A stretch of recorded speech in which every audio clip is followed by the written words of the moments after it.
کامگار خان خټک د نامدار خان زوی د اشرف خان لمسی دی.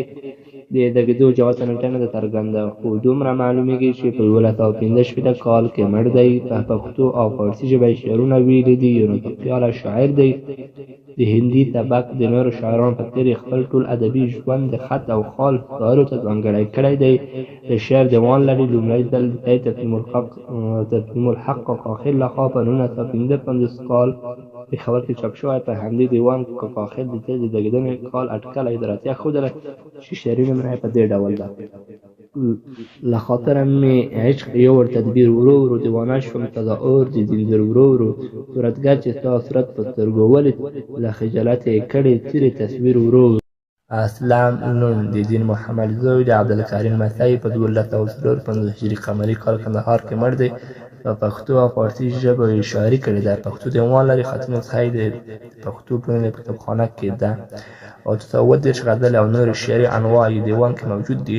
د اشعارو کې د حمید مومند اثرات لیدل کېږي: مخ و شونډې د پیاله پر له شراب، که لاله ده په دست کې د ګلاب، په شپه له خلکو پټ یې معلومیږي، تروالی د حسن د آفتاب.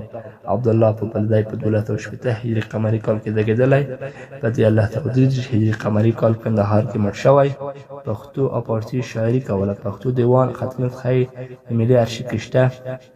په 1392 هجري قمري کال مطلع روهیال لخوا کندهار کلتور کې چاپ شوی. د عبرتنامې او مثنوي او اخلاقنامې مثنوي هم لري. په ټوله کې د هندي طبق پیرو دی. میا خان دیوان تر اوسه نه دی ترلاسه شوی، خو د ده ځینې غزلې په ورق خزان چاپ شوي دي.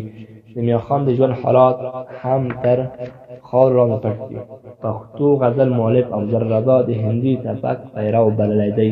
دی هم د حمید بابا طبق پیروانو څخه دی.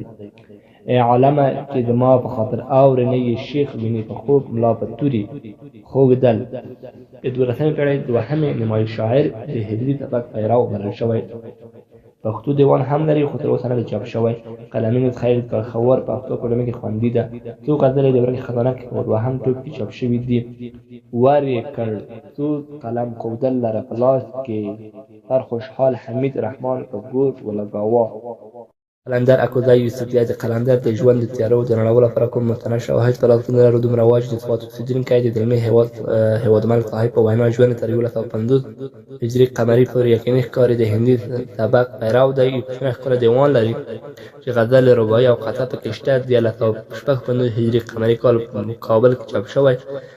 قلندر د پښتو او فارسي ژبې شاعرانو پر خلاف یو محبوب لري چې قلندر محبوب میرا دی. د میرا باندې عاشق دی او دا هغه سوځونکې او رښتینې مینه ده چې د ده له مرګ وروسته یې داستان پر پورې لمنې ته لویږي.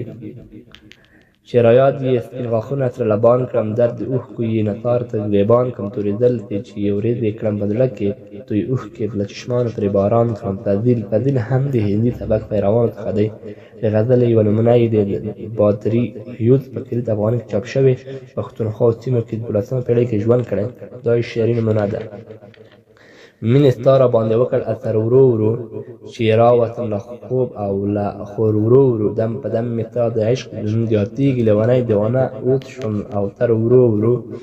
علي خان مامندی علي خان دیوان خاوند شاعر دی. د هندي طبق پیروانو څخه دی. د ده دیوان 3 ځله پېښور لاهور کې چاپ شوی. ده د هشنغر په سیمو کې ژوند کړی.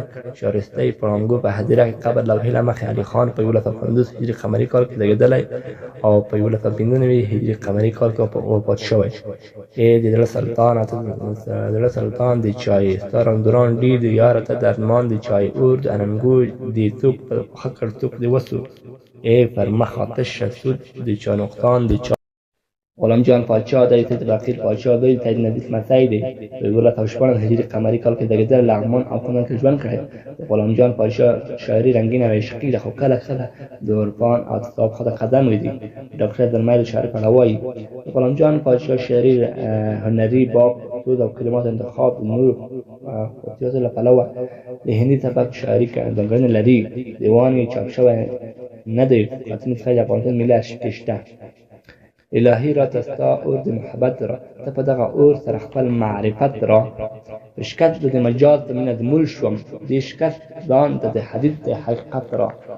شمشیر هم 12مې پېړۍ شاعر دی. د هندي سبک د نورو شاعرانو څخه دی. د ده غزل فارغ خطرناک چاپ شوي دي. پروفیسور افضل رضا د پښتو غزل مؤلف دی. د حمید پیروان ترکنله دی. بیا ګړه د زړه په شهر هوی و هوی شته چې مدام یې ستا له خیاله گفتگوی شته. سلیم د پښتونخوا اوسېدونکی د هندي سبک پیرو شاعر دی. د ده دین شیرون محمد بیاد کدانه په دیوان کې خوندي ده. دی د 12مې پېړۍ شاعر دی. غزل یې دغه دی: ځکه خوب د بېغمۍ نکړم سلیمه چې له سترګو د روان پر مخ جهون دی. حاتم شاه کاکا خیل د 12مې پېړۍ په اواخرو کې د نوښار په زرت کاکا صاحب کې اوسېده. میا منیب کاکا خیل زوی قلمین څخه یې پېښور کې موجوده ده. پښتو غزل مؤلف حمید پیروانو کې حساب کړی.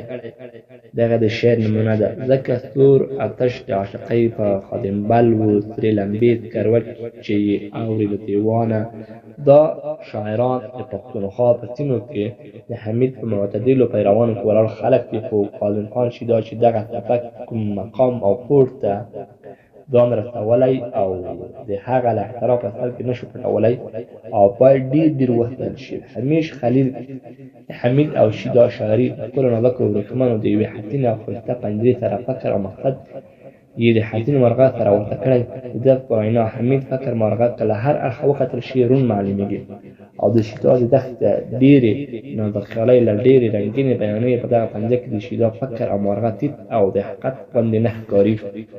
حمدالله کاکا خیل د هندي سبک پیروانو شاعرانو څخه دی. دیوان یې تر اوسه نه دی چاپ شوی. قلمین څخه د پېښور پښتو اکاډمۍ کې خوندي ده. په دیوان کې غزل ډېره پیدا کېږي. حزب الله رفیع د تنې په اساس 12مې پېړۍ شاعر دی. شعري نمونه یې په دغه ډول ده: د ما د له دیوان په غم د چا شوې، له ولسه بېګانه په غم د چا شوې.